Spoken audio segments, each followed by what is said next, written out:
இது என்ன சொல்கிறாங்க பெரியவங்கன்னா, பசு புண்ணியம் பதி புண்ணியம் அப்படின்னு சொல்கிறாங்க. பசு புண்ணியம்ங்கிறது இந்த உலகத்திலே இருக்கக்கூடிய ஜீவராசிகளுக்கெல்லாம் செய்வது, தொண்டு செய்வது. இப்போ உங்களுக்கு திருமூலருடைய பாடலில் வரும் பக்தி செலுத்துறது. அந்த பக்திங்கிறது கடவுள் எதை பக்தியாக ஏற்றுக்கொள்வார் அப்படின்னு திருமூலர் சொல்லுவார். யாவர்க்குமாம் இறைவர்க்கொரு பச்சிலை, யாவர்க்குமாம் பசுவுக்கொரு வாயுரை, யாவர்க்குமாம் உண்ணும் போதொரு கைப்பிடி, யாவர்க்குமாம் பிறர்க்கு இன்னுரை தானே அப்படின்னு சொல்வார். இதில் பசு புண்ணியம் அப்படிங்கிறது ஜீவராசிகளுக்கெல்லாம் செய்வது அப்படின்னு சொன்னேன் இல்லைங்களா.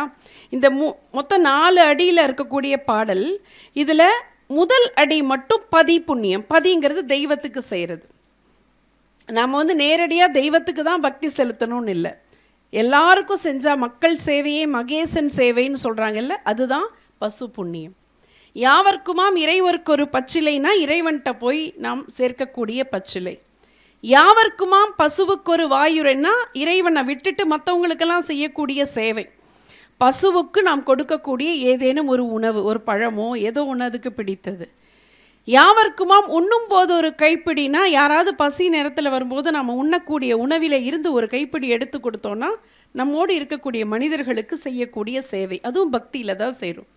இது எதுவுமே செய்ய முடியலன்னா கூட யாவர்க்குமாம் பிறர்க்கு இன்னுரை தானே அப்படின்னார். எதுவுமே நம்மளால் செய்ய முடியல, கொடுக்க முடியல அப்படின்னா கூட வார்த்தைகள் இருந்தால், யாராவது ஒருத்தர் சங்கடம் கஷ்டம் துயரம்னு சொன்னாலும் அவங்கக்கிட்ட கவலைப்படாத, அந்த கடவுள் பார்த்துக்குவான், தைரியமாக இருன்னு நம்ம சொல்லக்கூடிய வார்த்தை அவர்களுடைய மனதை ஆறுதல் படுத்தினா அதுவே கடவுளுக்கு செய்யக்கூடிய கைங்கரியம்னு திருமூலர் சொல்கிறார்.